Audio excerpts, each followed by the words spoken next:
Now turns to part 2.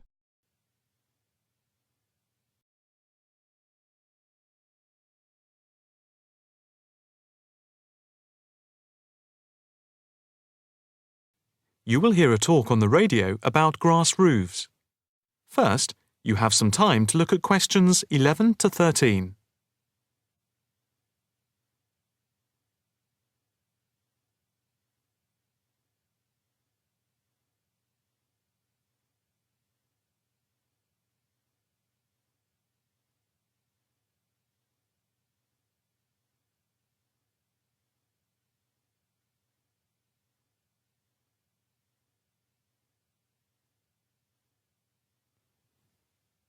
Now listen carefully and answer questions 11 to 13. And now it's straight into the eco hotspot for today's programme. We are in fact going to look at an intriguing trend in recent years in the world of eco-friendly developments. There has been a constant stream of new green products coming onto the market for the environmentally conscious. A new departure, which I feel needs greater attention drawn to it, is the increasing interest in grass roofs. Environmentalists sing the praises of grass roofs as interest in sustainable ecological building has led to the greening of the rooftops of residential and commercial buildings around the world. And what does this type of roof consist of? Instead of tiles, which allow water to run off and create flash flooding, the roof has a waterproof underlay, which is laid over the roof deck. This waterproof layer is then covered with layers for insulation and drainage.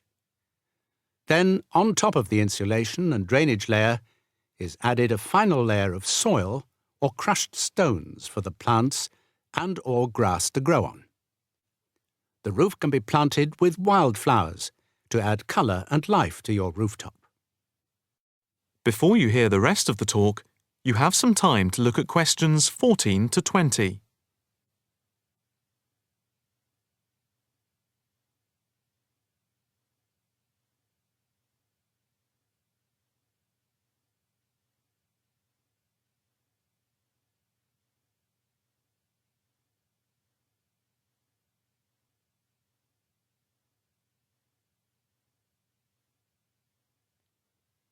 Now listen carefully and answer questions 14 to 20.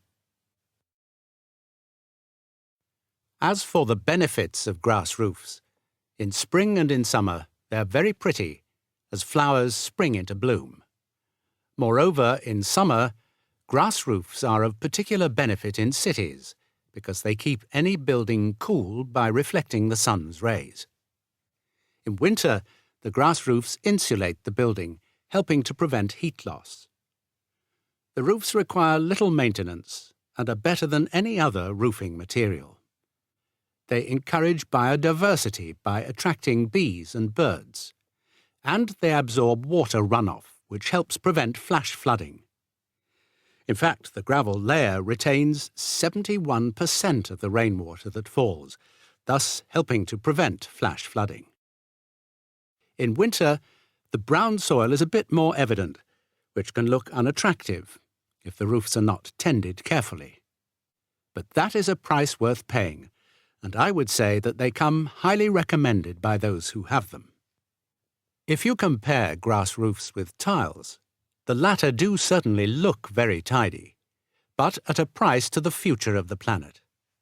The main drawbacks of tiles, though, are the water runoff and the absorption of heat from the sun's rays in summer. So, if we are to save the planet from the ecological point of view, tiles do not come recommended. The only roof that I can think of which has similar ecological credentials to the grass roof is the thatched roof. Thatched roofs are good insulators and very attractive, but very pricey and not ideal for cities. How can we make more of our roofs green? That is, how can people be persuaded to install grass roofs? The World Green Roof Conference in Australia was a very good start. At a grassroots level, the best way to raise the profile of grass roofs is to make them trendy by highlighting them in fashionable magazines, so that people begin to feel that they cannot do without them. But the idea I like best is holding competitions for the best designed grass roofs. Next week, Eco Hotspot is going to look at... That is the end of part 2. You now have half a minute to check your answers.